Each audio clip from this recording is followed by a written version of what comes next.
Here we go. Roll video. I think anybody creating something new must have an adventure. It's not cinema, it's something else. My advice to a young filmmaker is to make a movie every week. The whole bag of movies can be learned in about a day and a half. But suspense is essentially an emotional process. You gotta make films. You gotta make it and get it seen. Cinema for me is a world of when I dream. Welcome to Behind the Slate. I am your host, Aaron Strand, and today we are speaking with Brent Michal. Brent is an actor and filmmaker, just all around like film guy. He works at the Plaza Theater, the oldest continually operating cinema in Atlanta. He has written and directed and starred in multiple short films, and he is playing the lead role of Jay in our film Withdrawal. Brent, how you doing, man? I'm good, man. Did you see I was flashing? Yeah. I got the Videodrome shirt on, too. Even in New York, baby. Always representing. Holding it down for the A. Yes, sir. So take me back. Tell me, how did you, just generally, how did you first get into acting? I guess doing theater first when I was a kid. That was probably... Actually, it's funny when you say acting, because to me it was like always... It wasn't just acting. It was just like movies in general. I was just obsessed, like as far back as I can remember. Like I was telling my friend the other day that when I was in like kindergarten or first grade, I remember I brought in the VHS tape of Happy Gilmore as like my show and tell thing. Cause I was just like, there's nothing better than this, right? Like movies are as good as it gets. And so I just always knew that like, not only that I wanted to be in them, but that like I wanted to make them and stuff. And so it was just kind of like it all came together.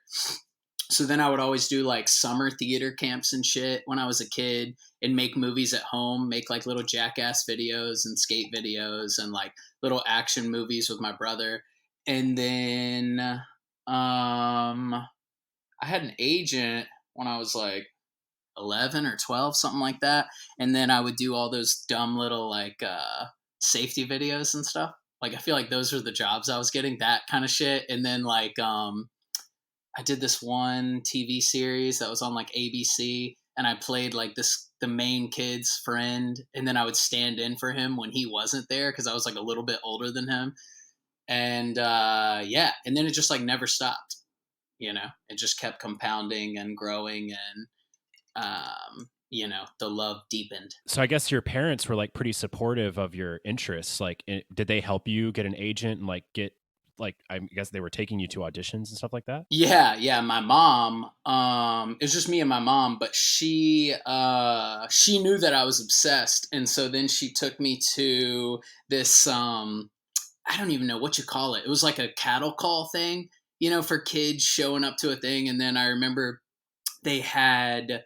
everyone was like in this room, and they had the guy who was running it, and he was like, does someone want to come up and do like, they were basically like improvise a commercial. And I went up and I was like, it was like a Coca-Cola commercial or something. And I was like 10 or 11. And I was like, I came up, I did like some like Ron Burgundy style character, and I was like Coca-Cola. And then I was like, thanks, Sheila.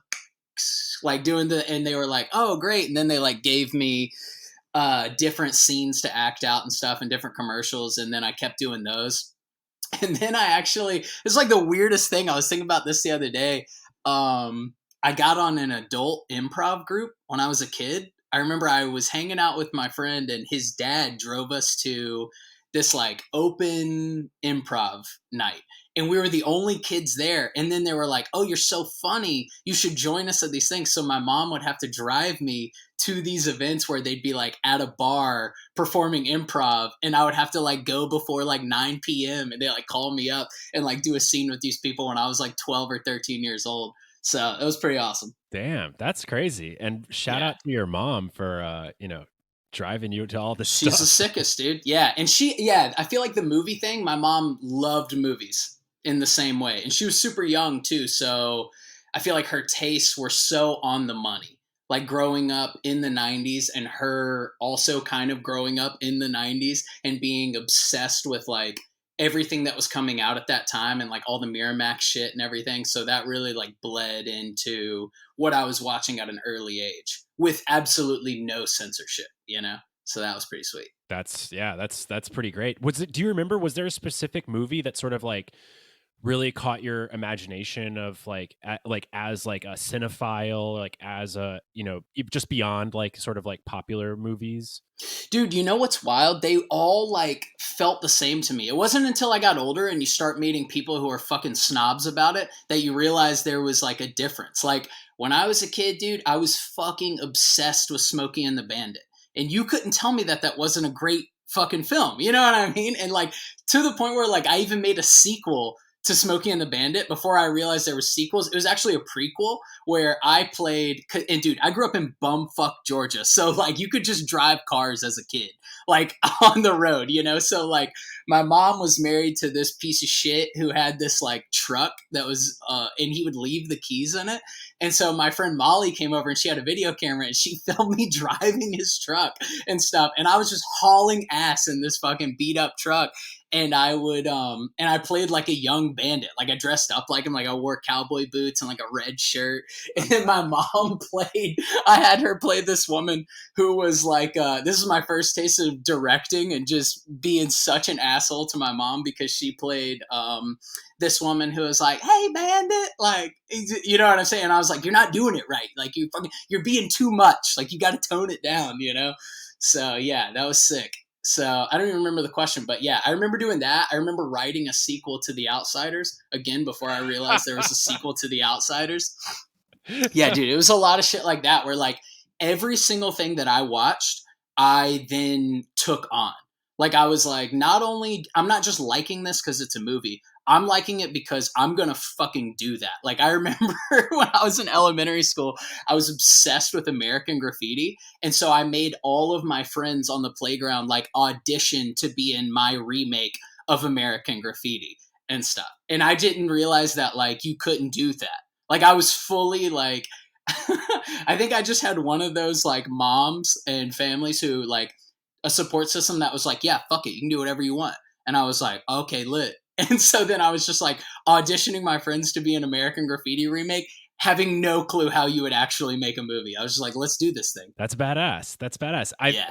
So like, I kind of see this like logical progression because your films, like you as a filmmaker, you have this really distinctive style, like your films, at least the ones that I've seen on your Vimeo, they're all shot in this like lo-fi style. They feature this really smooth voiceover of like modern Southern Gothic poetry. It kind of feels like postmodern Faulkner, sort of like oh, dude, that's sick.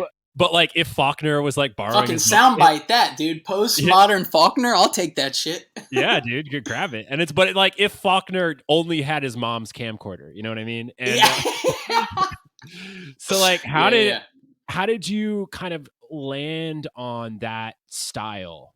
Man, that's tough. I don't know. I think probably at a certain age, I think initially it was like all comedy shit that I was into. I did like a live late night talk show for a bit. I did like a bunch of different style, like almost mockumentary style shit and everything. But then I kept feeling like that thing was easy. Like I knew the structure of it and I knew how to do it, like sketch almost, you know what I mean? Like I knew the game of it. And I knew that I personally was just so fucking blown away by like Days of Heaven, or at the time, this is like probably coming out of high school, Gummo or something like that. And so watching movies like that, I was just like, holy shit. And then I also knew that like, I'm not a visual guy. Like I know people who are so fucking like, they can see it. And I know that like, I'm not a composer of shots, but if a shot is composed, I will stuff that motherfucker with all the goodies I can. And so I kind of started with the process of like, I don't want to have to depend on a bunch of people. Like I fucking hate the way movies are made in the sense that you need so many people, you need all this shit. I was like, I know that if I use that type of equipment, which I have my hands on, anyone can hold the fucking camera and we can point it at something specifically and we can try to fill up that screen with so much life and so much just exotic shit. And then I've always loved writing too. And so then it was just like kind of mixing the two of those together. And so I would literally, like, with all the things that you probably watched, even going up to like Head Ass, which is like the longest thing I did, it was like, who's available today? What the fuck can we do? Who's got the wildest shit they can wear? And then I will type, and a lot of times, like when I'm writing shit that, like, if there's actual dialogue, I'll just type up like dash line, dash line, dash line. No character names, no nothing, no description. We show up and we just fucking go for it. You know what I mean? And then I'll take my time just like kind of piecing it all together and then writing voiceover at the same time. And while I'm doing that, I'm taking in so many things at once, like watching fucking Marx Brothers and Bugs Bunny and listening to fucking John Prine or something. And then like all the little words and different things start slipping in. And then it becomes like, I almost feel like the things I've done, I always call them video zines because they feel like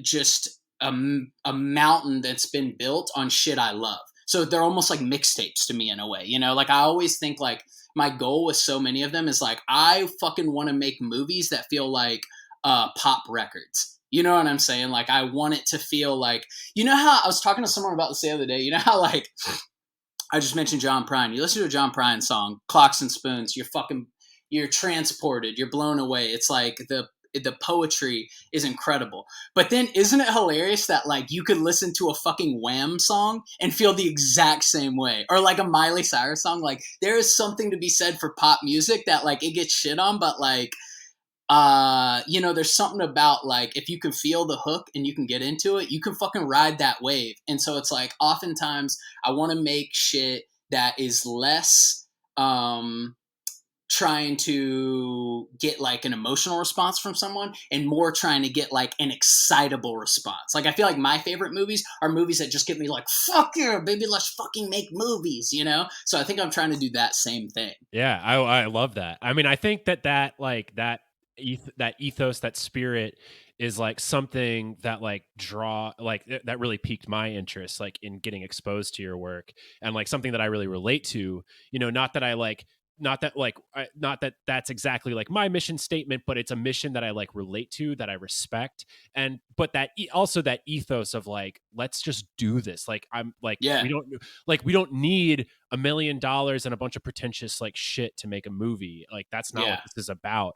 And yeah, I think there's nothing more valuable, or like, there's nothing I love more in seeing a film than like if it inspires me to be like, I could make that, like we could all make a movie. Yeah. That is like definitely like I think the most prized extra element. And I don't like films where they're so exclusionary, where it's like you could never make this movie. You know what I mean? Like, yeah, dude, it's and that fucking kills me with like there are so many filmmakers I love, like in Atlanta, who will be like, yeah, I'm just waiting to get 60 grand for this short. I'm like, 60 grand? Dude, I'll make fucking Avatar 3 with 60 grand. Are you kidding me? Like, dude, give me $1,500 and I'll make your movie, you know? Yeah. But, yeah. I totally. mean, to each his own, I guess. For sure. You know, one of the other things that like I really appreciated back, you know, when we first started talking way back in the audition process was that like, it was just so clear that you were a cinephile, you know, like I was throwing out like comp films for Withdrawal, you know, I was like throwing out like The Celebration or The Panic in Neil Park or whatever, and or like Mike Lee's Naked, and you were just like, oh yeah, dude, like I've seen that, and that kind of that shared language was like really exciting to me, you know, and like in thinking about, you know, the possibility of working together. It's wild you said Naked too, because you know how much I love that movie, but I did a podcast last week, and the dude was talking about how he thinks Naked is a Western. And he was talking about like a gunslinger leaving town, can't go back, and he shows up and he's not a great guy, but it turns out there's someone even worse there who he has. And I was like, damn, dude, it's a good argument being made. I'm not going to make his argument again for him, but like, pretty cool. No, I like that. I could be down with that. Yeah, sure. Yeah. Okay, so I kind of want to like talk back like through your audition process and kind of like explore each step of the way. I mean, listen, I think it's really valuable to like kind of lift the veil on some of this stuff, and like, and I'm curious, you know, sort of like how this, you know, look like how we got brought together, because we didn't know each other before we started working on this thing. So okay, so you initially submitted to the project via Backstage. What is that? Yes, sir. Is that something that you usually use to discover projects? Like, what is it like for you as an independent artist to find work? Yeah. So, like I said, I did like a lot when I was younger. And then when I got into like my 20s, I was like, fuck that noise. I'm making my own shit. Like, I'm not waiting around. I'm not going to wait to do these roles I want to do. I'll just do them, And then I did that for like 8 years or something, maybe even more than that. And then just this year, I was like, why am I being so pretentious about this? Like, why not go out and try to make a little cash doing what I love, And so then I got on Backstage, and no shit, dude, Withdrawal was the first tape I did. That's crazy. When I got back on. Yeah. It was that, and then it was a porta potty commercial. Booked both them bitches. Which is wild, dude, because I fucking like... when I was doing that whole racket, it was like you go to a room and there's like, because I was a kid, and there's like 8 adults standing around and they're like reading lines with you. And so I was like, cool, that's what it's like. And then I do a self-tape, and dude, you got to be honest, was that the worst self-tape you've ever seen in your life? No, it wasn't. But I will say this is really funny. This is really funny because like in preparation for this, I did like go back to our initial communications. Okay, so just for the record, because there's no right way to submit to a project. You never know. You know what I mean? So Brent, like, he submitted to the project via Backstage. We communicated. You were like not able to get your tape in like by the like deadline or something. Yeah, my friend got hit and run on his bicycle. Yeah. So I was helping him out when. Yeah, you were like, I've got this personal emergency, but I really want to submit a tape. And so I was like, okay, you can just email it to me like when you're ready or whatever. Yeah. So you send me the self-tape. But the first thing, of course, is that I read is the email. So this is your email. You wrote, yo, thanks for the extra time, man. It was a pleasure reading sides with real flavor. I hope to get to read more. Jay feels like a little Pacino in Panic in Needle Park. And a little Shia in American Honey to me. Yeah. Also relate to growing up in a small town. I'm shit at the at symbol. I'm shit at the self-tape thing because I'm bad at faking it.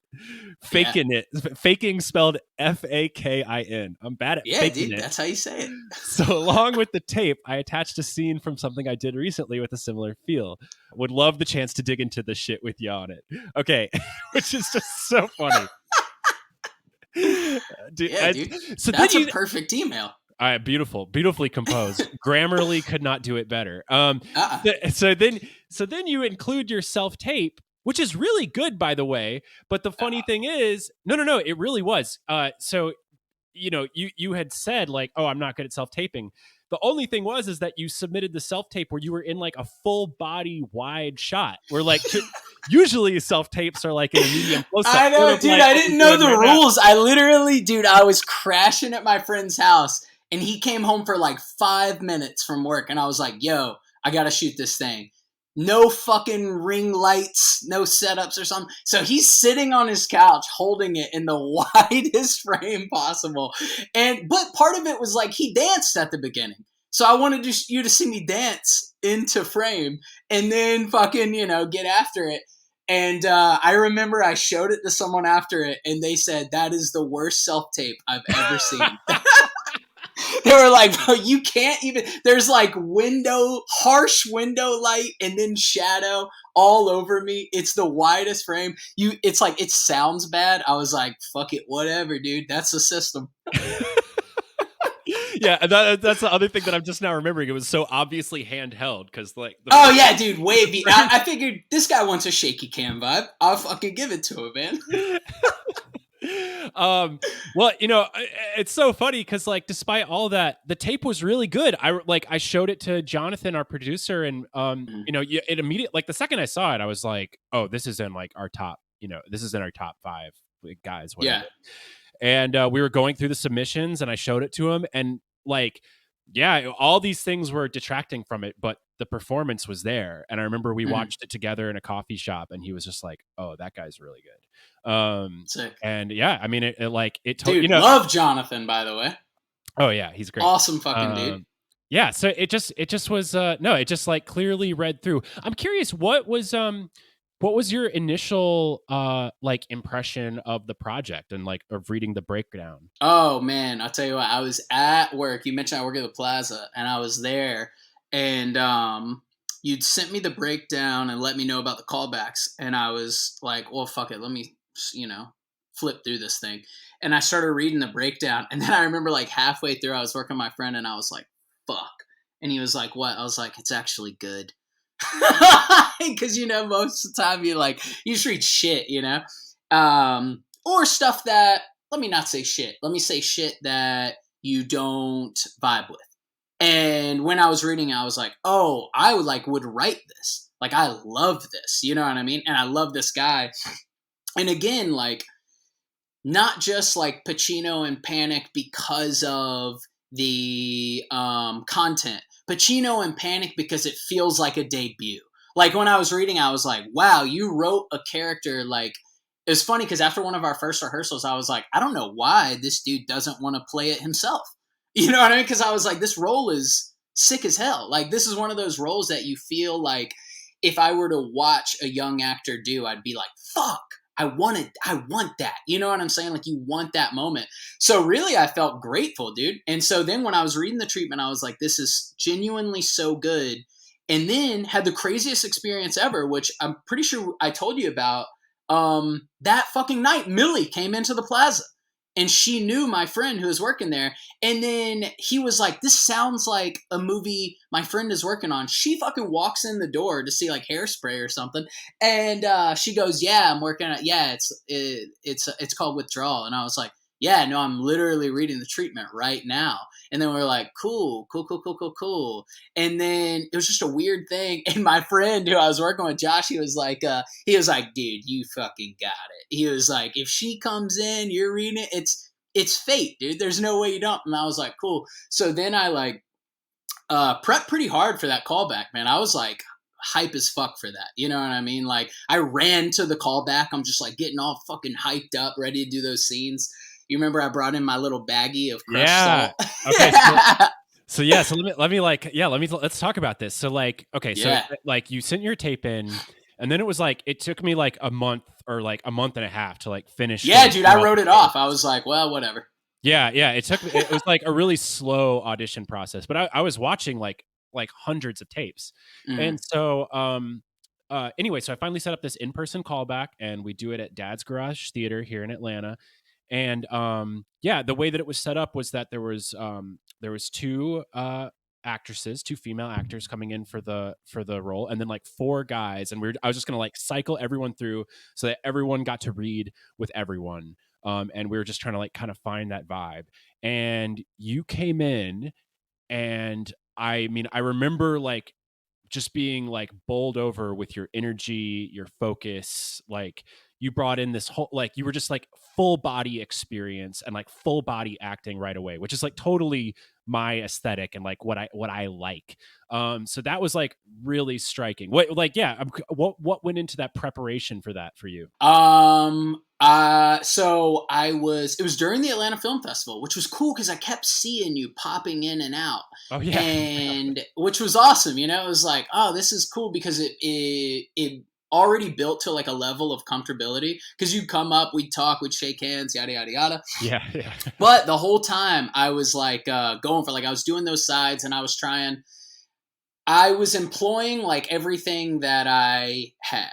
Like I have no process. I have 1,000 processes. You know what I'm saying? Like I was throwing everything at it. And my lady is also an actor and she studied at NYU, Stella, same program you did, which is fucking tight. Yeah, it's so sick. Wait, what? Dude. That's why I asked you that one day at rehearsal. I was like, what'd you study? Because everything I would go home and tell her, she'd be like, oh, he had to be Stella. Like he had to be, because so much of the shit that you guys would say would kind of overlap.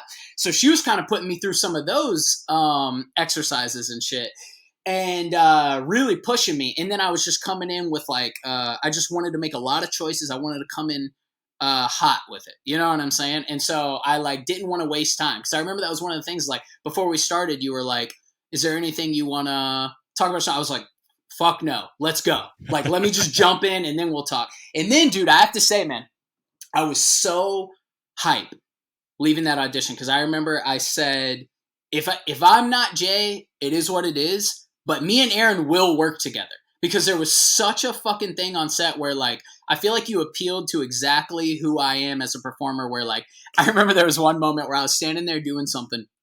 And you came up and you were like, you fucking love her, man. You love her. And you're like patting me on the back, like smacking me on the shoulder. And you're like, you love this girl. You don't want to fight. And I was like, you're right. I fucking do love this girl, dude. I'm not letting this bitch go, dude. Like, you know, it was like such a silly thing. But like that, I respond to that level of like, almost like coaching, like pushing, you know what I mean? And you're great about that. And so it was one of those things where like, what was kind of amazing was both actors that I read with that day or that I did the scenes with were amazing.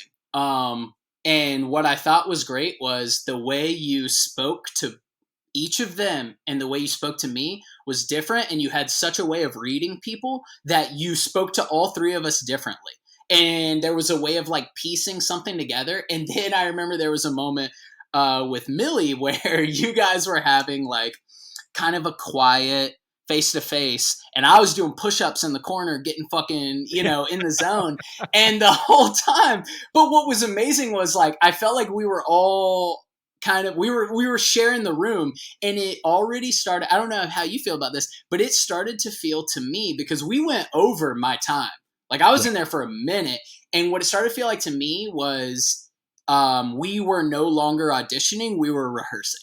Yeah. Like when that moment happened, it was like we started actually like you were directing those scenes and we were feeling them out. And that felt amazing, dude. Like that was such a, I don't know, dude, I left on such a high. And I was just like, again, it was one of those things where it was like, I want this role more than anyone and more than anything. But if I don't get it, me and this motherfucker are going to make movies together. You know what I mean? So that was cool. Yeah. Yeah. Well, that feeling was definitely mutual. Although as soon as the audition was over, I was like, okay, well, it's definitely Brent. But yeah, and like that, you know, so from my perspective, you know, going into this, like, you know, I kind of prepped you of that, like, I wanted to do this extended rehearsal process. You know, I believe that the sort of like intimacy between these two lead characters, like, can't be just like you show up to set and like, let's just like fake it. Like, it's got to be like built over time. And so I really wanted to structure that final audition to be more like a rehearsal and to be more like an exploratory process, just to see how we vibe together. Because, you know, some people like, you know, like they get a note and they like don't, you know, they don't respond, or you know, that like people don't want to be, they don't want to be directed, or like whatever, you know, whatever it is. And just sort of like how that working relationship, and obviously you can't recreate sort of like an extended process, but you want to be able to try to like get in the room with people, really suss it out. And yeah, it was incredibly exciting to have you come into the room. You know, I loved, like, you came in, you had a prop with you, you had like a prop bag of drugs. Got into it, which is fun, but like that wasn't the choice. Like that was not the thing that like blew me away the most about your audition. It was more you had a distinctive point of view of the character. It was so clear you came in with like a direct intention. And it was actually another choice that really stuck out to me, which is that there was a scene that you guys did for the audition where it was like the couple, Viv and Jay. Viv comes home, she's gotten some drugs, but it turns out that they're fake. And you're like, okay, well, we've got to go back to the ATM to get more money. And you started off the scene by taking off your shoes. And I was like, oh, this is okay. What's he doing here? Planted them like on the far side of the stage, because when it was like, okay, babe, we've got to go to the ATM, you gave business of like putting your shoes on, because like now you inside. And you know, there's just something about that choice that was like, it was thought out, it gave you an intention. I love like using just very mundane, actionable behavior to like, because I think that stuff's like really important to helping us through a scene.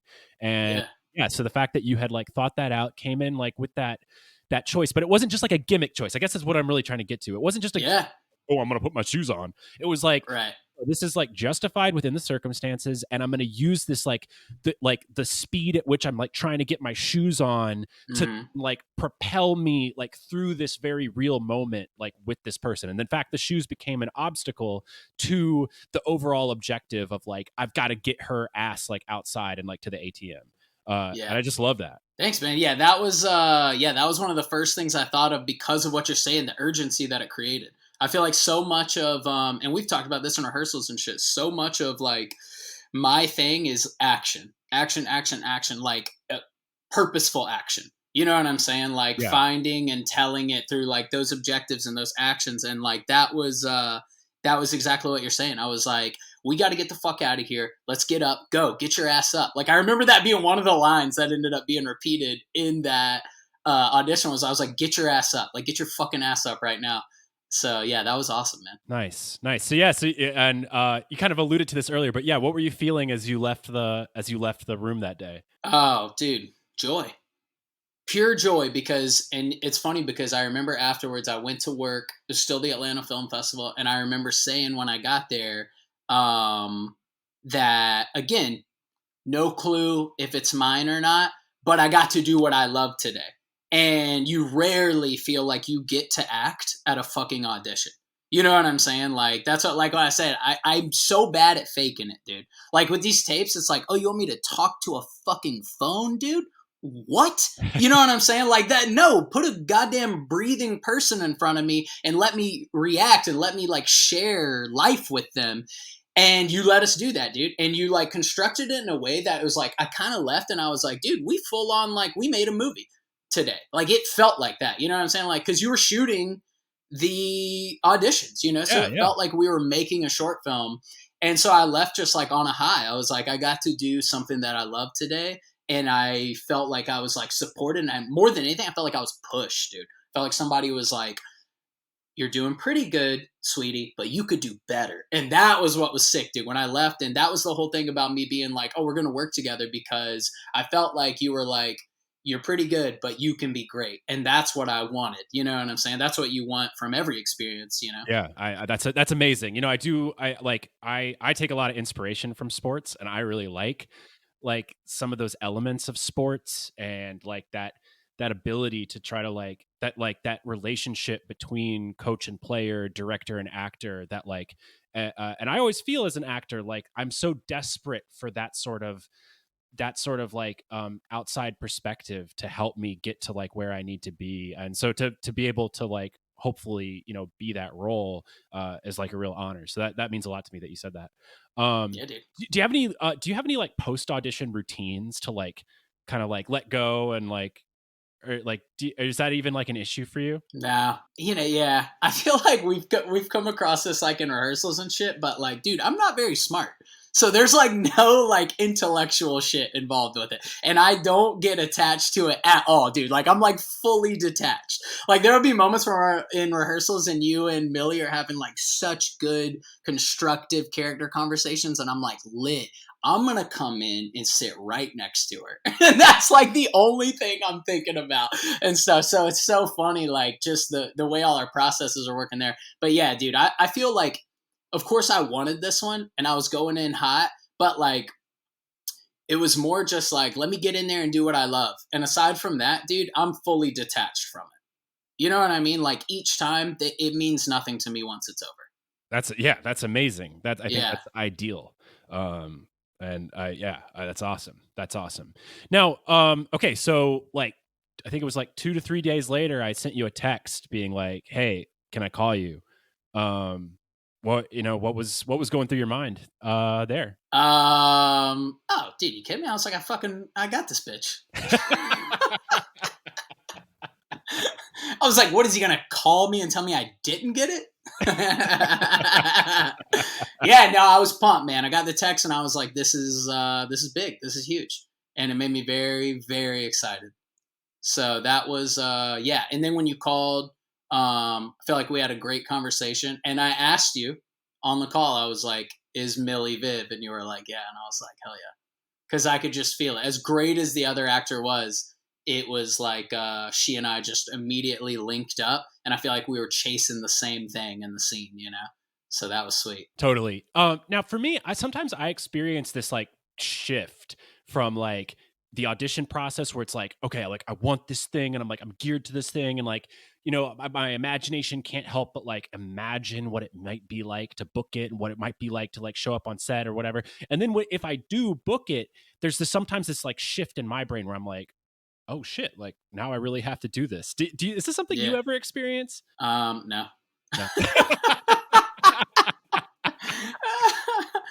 No, when you said it, my first thought was like, I think first thing I did was fucking went out and bought a new notebook. I was like, that's my J notebook, baby. Let's get to work. You know what I mean? Because, yeah. And we've talked about this before. There's always like that gap you have to bridge between you and a character. Aside from like the usage, and aside from like, obviously there's things that are like wildly different between me and Jay. But as far as like the way a man moves and speaks and stuff, the gap, it wasn't as large. You know what I'm saying? So it was one of those things where it was like, when you said I got it, I knew when we were shooting it and I was like tight. Like I know my timeline and I know how I'm going to build to this thing so that when I show up, I am confidently there and I am him and we're fucking cruising and that's it. You know what I mean? And then, especially because almost right away, you started introducing like, yo, here are things I want you to think about. This is when we're doing rehearsals. This is when and I was like, it's one of those things where I don't think I had time to be like, oh, fuck, what do you do now? It was like, tight, we're fucking doing it now. And I feel like the work I did for the audition wasn't work to like get me a job or to seem appealing. It was like work to be the best Jay. So then it was like all of that felt, how sometimes like I feel like you prep for something in order to get something and then you get it and you're like, that prep was pointless. Now I have to actually like delve in. I felt like I was already diving into that motherfucker. So like once we said it was a go, I was like, all right, cool. Like I know what to do now. Like I'm going to keep down the path I'm already on, And I knew that based on the way the audition went, you were going to put my bumpers up and, make sure I was going down the right tunnel. So totally. Which you are. I mean, you're doing amazing. So like we're now, we're a little over like a month into rehearsals. Yeah. What is that rehearsal process been like for you? What do you like? What do you not like? It's because it's a process that we don't really get to do a lot in the world of film, which is like something that I wanted to give to you guys as actors and to myself as a director. What is that process like for you? Like, what do you think about it? Man, it's wild. It's hot shit. I love it for sure. But there are parts of it that are challenging, which is pretty cool. Like there are parts of it where I feel like every rehearsal we do, there's a moment where I'm fucking pissed at you, I'm pissed at me, and I'm pissed at Millie. And then there's moments where like, I love these people and I'm so happy. You know what I mean? Like I go through all of it as we're doing it. You know what I'm saying? Which I feel like is a good thing because I'm never pissed, at you. I'm pissed maybe at where I feel like I may be coming up short or where I feel, you know what I'm saying? It's like shit like that where it's like, I am emotionally involved in it. I will say that. And so like there are moments where I feel like there's challenges and there's pushes and pulls, but every time we leave, I go, just got a little bit better, There are also times I'd love to hear, like, did you see the Val documentary? No, I haven't seen Val Kilmer? Yet. No, I haven't seen it yet. Dude, it's fucking fantastic. And I just read his book too. I love Val Kilmer. And there's like a moment at one of our rehearsals where we were talking about something. We were like heading out and there was like a shift in character where I want to say you and Millie expected one thing from me and I fucking disagreed. And we started like having a debate about it. And I'm like, I left that day and I was like, am I fucking Val Kilmer? Like, am I difficult to work with because of like being forthright about the shit that I like believe is true? And then you know what's funny, dude?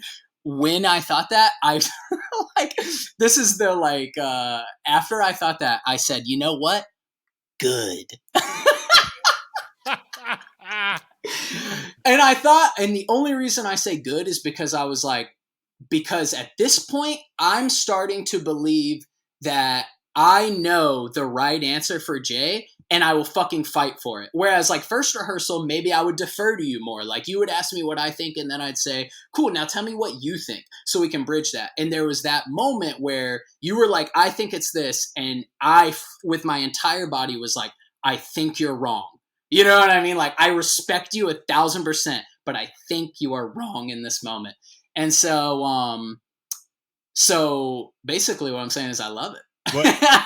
Which is like, I love that you bring up that moment too, because I fucking loved that moment. Like it was, dude, me too. I mean, I think back, I like it's something that that's one of my favorite parts of the entire rehearsal process thus far, is because like I want that response from you, and like you should have nothing to worry about because you were completely respectful in stating your opinion. It was, it's not like, hey, like, fuck you, like, or like, calling your director an asshole, or like, Marlon Brando working with Frank Oz and only referring to him as Miss Piggy. No,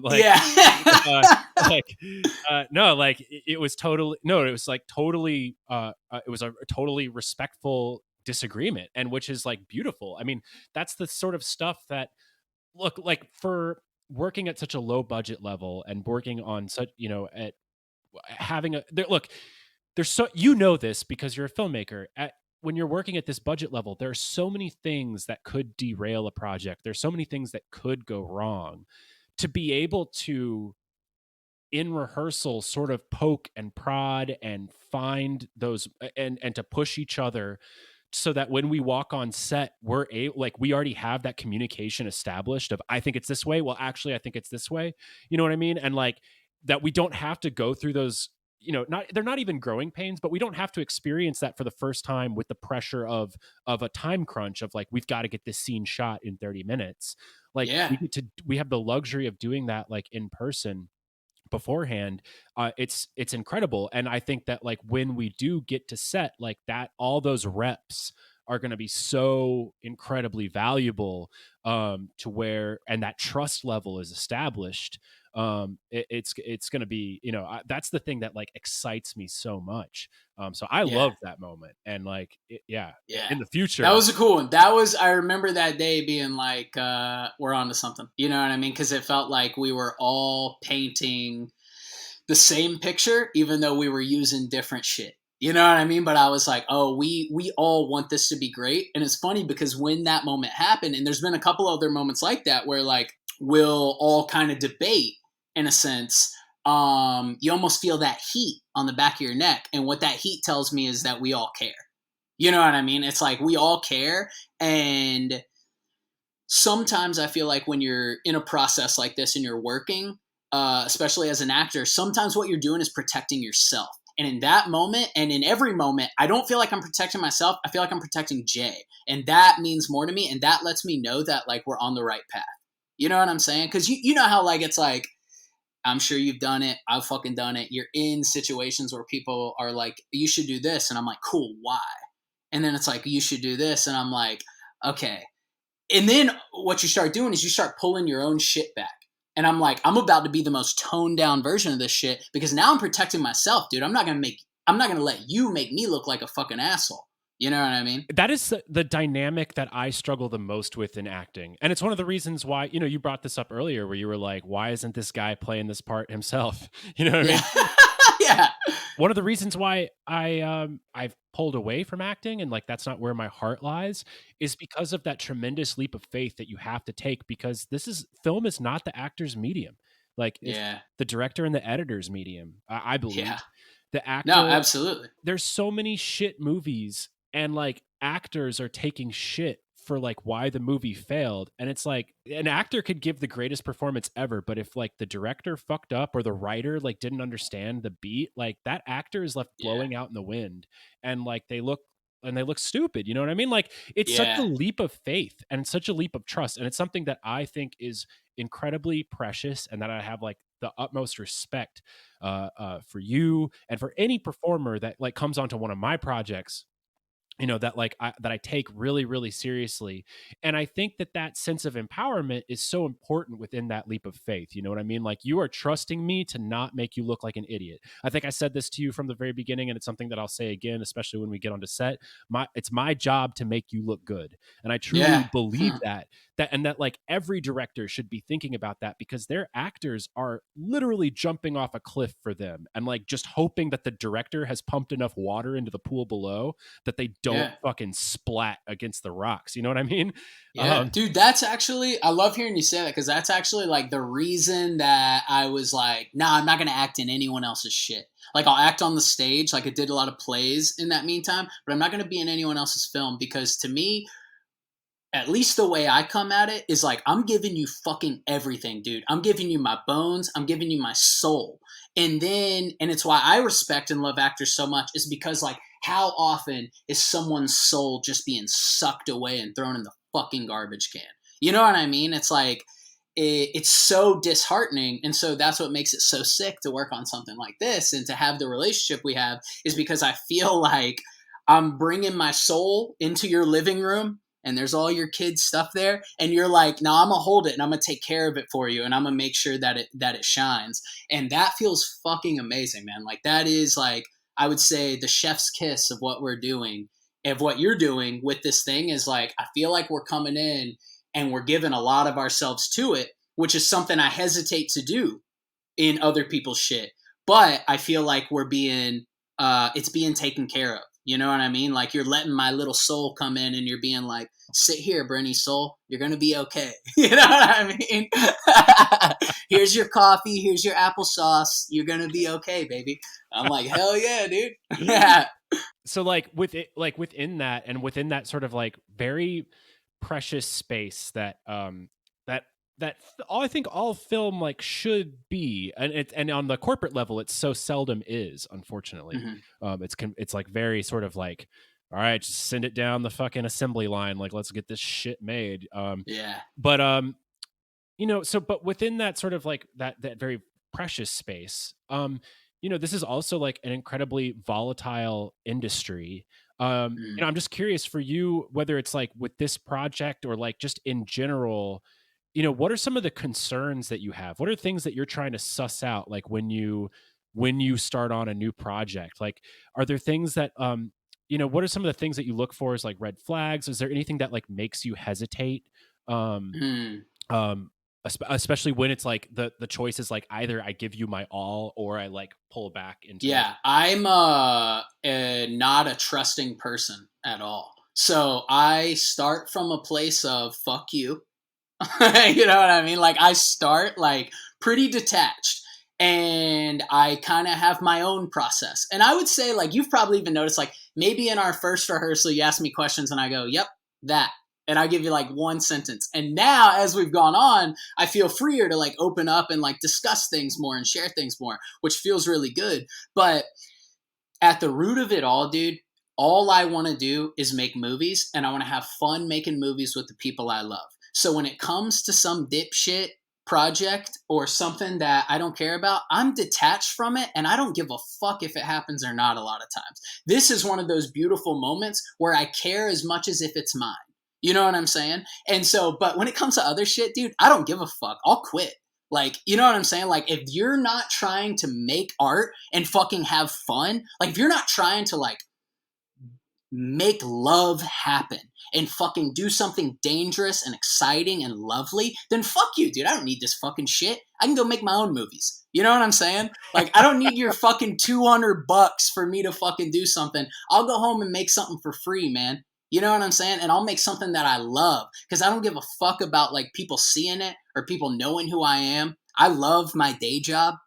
I love doing these little porta potty commercials. You know what I'm saying? Like, I'm not stressing for that shit. So when it comes to shit like that, it's all about how does it make me feel? And like, is my heart in it? And so that's the thing, is like with my shit, with Withdrawal, with theater work, my heart's in it, baby. You know what I'm saying? Like, I'm giving it all to it. And otherwise, who gives a shit? You know what I mean? Like, it is what it is. Yeah, I love that. Do you ever, like, as an independent artist, do you ever think that you could do anything else with your life? No, I didn't even like, that's so, I love that you say that, man, because everyone in my family is, I call them all artists. They choose to just think of themselves as like independent people. But like, everyone in my family works for themselves and none of them are well off, but all of them are happy.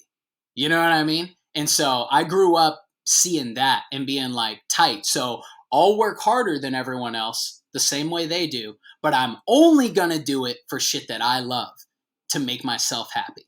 So when it comes to like whatever other knick-knack jobs I've done, didn't give a fuck. You know what I'm saying? I was just biding time, dude, writing movies and shit. But when it comes to what I love, no one's going to work harder. You know what I mean? Like, I'm going to be so in it and so focused, and I'm going to do what I love until the day that I die, and that's it. You know what I'm saying? Like, there is no other option. It's always interesting to me when people say that, and when people do have something, when they're like, well, if I don't do this, then like obviously like I'll go into like casting, or I'll do like this on this part of the thing. And I'm like, why though? Is it just to fulfill like a societal need of like making money and doing those things? Which I respect, dude. I respect anyone who's like, I have to make a living and I have to do my thing. But for me, I'm not doing anything but the shit that I want to do, and I'll be poor the rest of my life doing it if I have to. You know what I mean? Yeah, I do. I mean, I suffer this. Yeah. To me, I like it. Kind of feels like an affliction sometimes. You know. Yeah. And like, you know, it's kind of funny. Like, yeah, I've often I know I'm capable of doing like plenty of other things in life. But I've never even come close to the point where I thought I could like live with myself. Yeah. It's amazing to hear you say you're capable of doing it, because dude, I don't even think I'm capable of doing something else. I mean, just on the simple level of like, yeah, like, you know, like I've watched my wife like go through medical school, and it's like, and like go through residency. Right. And it's like, it's a really hard thing to do. And the part of me that just likes a challenge and that's competitive, like can't help but fantasize and be like, I could do that homework. Like I could do, I could read these books. Like I could do that. I could show up to the hospital every day. Like I could talk to patients. Like I could do it. But it's more about that, like that purpose driven stuff, and like finding meaning in what you're doing. Not to say that being a doctor isn't meaningful. And like, just me personally, like, I just listen in the same way that I'm always a drug addict. Like even when I'm not like currently using drugs, I'm always an artist, whether or not I'm doing it. And like if I don't do it for a long period of time, like it takes such a toll that I'm just like not willing to risk it. Oh, that's beautiful, dude, because I'm just completely delusional. I'm like, I could probably still try out for the Braves if this all doesn't work out. I'm like, what is the age when you have to consider you're not going to play in the NBA? I'm not sure. Give me that 10-day contract, dude. What's up? You know what I mean? Like, you know what's wild, dude? I don't know about you, like fantasizing about other jobs, but the jobs I do fantasize about having outside of the world of making movies and making art, I'm like, dude, being a fucking bat boy for the Braves, you know how sick that would be? You're just at every game. You also get to dress out. So much of it is just wearing the costume, man. I'm like, I get to do that. You get to chase the bats, dude. Catch a fucking fly ball every now and then. It sounds awesome. I'm like, that job sounds sick. There's dude, like it's little jobs like that I see people do and I go, how amazing. Run a fruit stand? That sounds sick. You know what I mean? Like, dude, you ship fruit all day? Beautiful. Dude, oh man. Dude, shining shoes? That one sounds awesome. Stop. Like if that paid, what are you talking about? Pretty sweet gig, dude. Just hanging out all day. Headphones on, shining shoes. I don't know, man. I spotted an amazing shoe shine con artist in Istanbul. Let me tell you what his racket was. Okay. So he would spot a tourist. He had his like shoe shine like box like strapped to him, and he would stand up and turn and walk, and then a brush would fall off of his box, and you as the tourist would see the brush, and you'd be like, hey man, you dropped your brush. And he'd come back and he'd go, oh, thank you so much. Oh, let me shine your shoes as part of thank you. Let me shine your shoes. And so then he would force you into the shoe shining, and then midway through he'd be like, okay, like 5 lira, and be like, and then if you say no, you would look like an asshole. So anyway, like I know that like scammers or whatever, like like never accept anything that's for free. You know what I mean? Because so like, of course. But I saw him drop the brush, and of course I was the guy who was like, oh hey man, your brush. And so then he came over, and then my wife was like, "Oh, just get your shoe shine." And I was like, "No, we're leaving. Like, get away from me!" And like pulled her away. And she was like, she looked at me. She was like, "Aaron, you're being crazy. Like, what are you talking about?" The next day at the same, like in the same area, I saw the dude. I like sat back and watched him, and I watched him do his little brush thing like over and over and over again. Dude, and I was like, "Dude, we should make that movie. I would love to play that guy. That's any hustler role." I have another idea. We'll talk about that later. Yeah, dude, can I tell you my other dream job? Yeah. What's that? Dude, operating a mechanical bull at like a bar. Dude, can you imagine a sicker job? Like, you just hang out. It's basically like you're doing theater every night. You all day long, you're just reading, you're drawing, you're fucking around.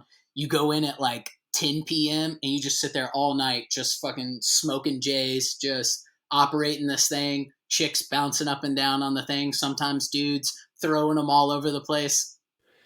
Dream job. Are mechanical bulls operated by a guy? I thought it was automated. Oh, yeah, dude. There's a guy sitting there like fucking trying to throw you off, man. Really? I had no idea. I've never ridden. Yeah, we should make that movie too, just so I can do that. Okay.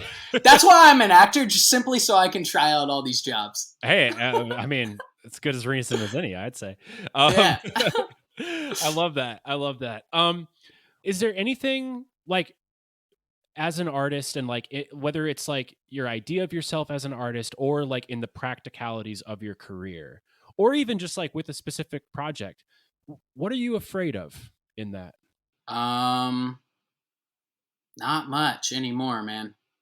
I think that there was a time period where my biggest fear was like failure and running out of time and not accomplishing maybe what I wanted in life. And then I had like an epiphanic moment of sorts where I was like, oh yeah, no one is going to give me a late night talk show and be like, you're the perfect heir to David Letterman, so I'm just going to go do it.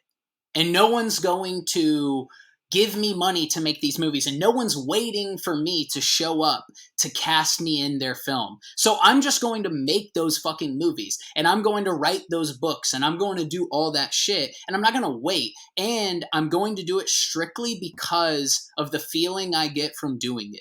You know what I mean? Like, I feel like I learned pretty early on that like the best feeling I'm going to get is when I'm alone with my cup of coffee and I'm fucking writing something that I genuinely care about, and I go, this is beautiful, and I feel fulfilled.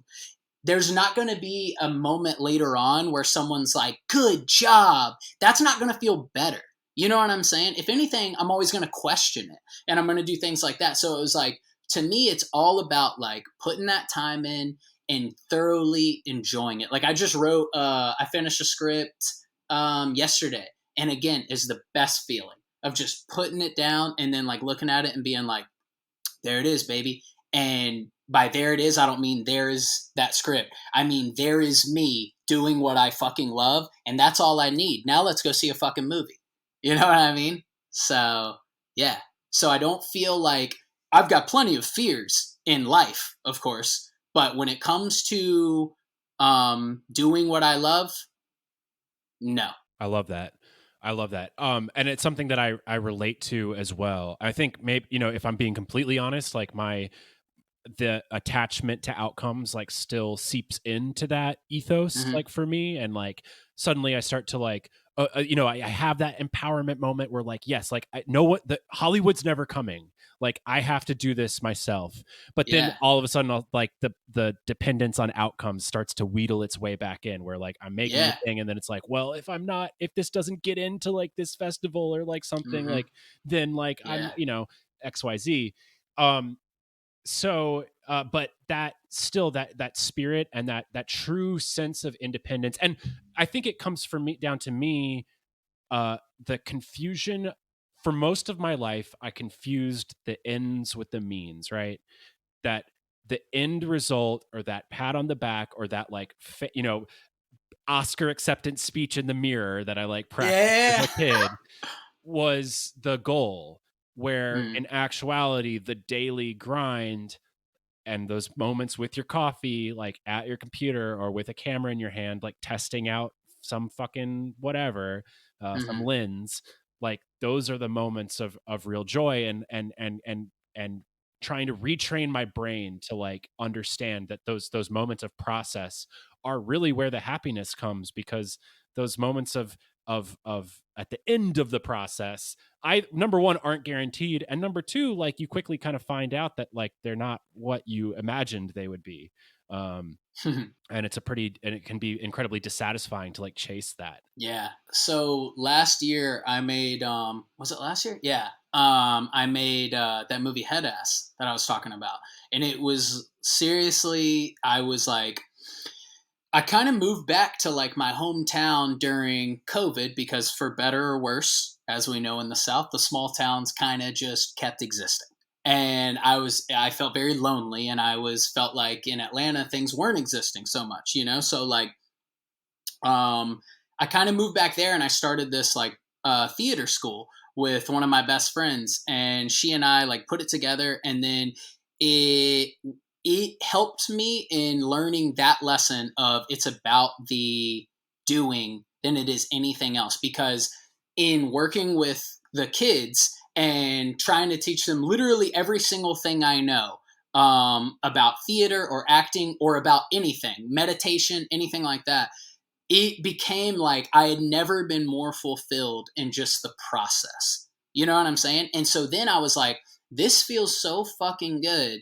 Let's transfer this to film. And so then I made Head Ass with, I think you've met CJ from the Plaza, one of my best friends.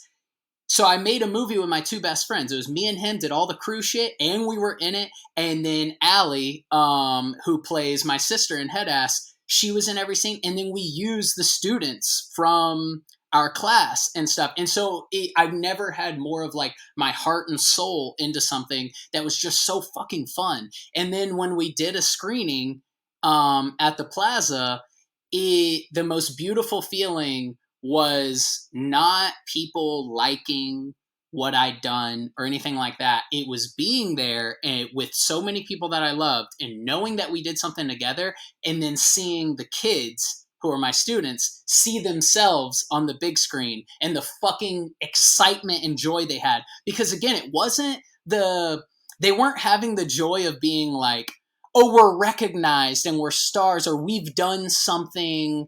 It wasn't the pat on the back. It was just them seeing themselves having so much fun. And I'm like, that is the whole reason to do it, dude. You know what I mean? So like that whole like couple years there of like kind of keeping my head down, writing, running that school, and then making Head Ass kind of, I feel like was it was like, I started like aging in a very like mature and patient way. And patience is like my greatest flaw. Like I am the most impatient person ever, but I started to learn it in a different way and started to really appreciate every single little moment of my life and of creating things. You know what I'm saying? So now I feel like even when I come into like the Withdrawal rehearsals and everything that we're doing, I never feel like I'm running out of time doing something. Like I feel very confident in the pace that we're moving towards this thing. Yeah, you know what I mean? Yeah, I love that. I mean, I can also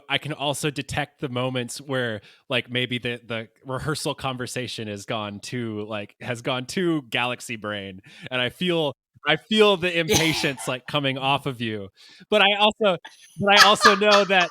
But I'm also listen. I trust. Like, first of all, I also get impatient with that stuff to a degree, even though sometimes I'm a little guilty of it. But I also trust that I think that by like some of the repeated exposures to that will actually like continue to push you, even further. So hopefully it hasn't gone to the point of where you're like, oh man, fuck this. I can't believe he's fucking talking again. Dude, I love hearing you say it. Have you ever read, not to nerd out on basketball, have you ever read the Book of Basketball, Bill Simmons' book? Bill Simmons' book? Yeah, of course. So fucking good, dude. But I love, there's something in it, and I feel like it also applies metaphorically, is that I feel like the whole point of the book is that the secret of basketball is that it's not about basketball. And being the best basketball player in the world doesn't win you championships. It's playing as one person in 5 different bodies, and it's being one moving thing. And he talks about how throughout so many different like let's take Kobe, because you and I both love Kobe.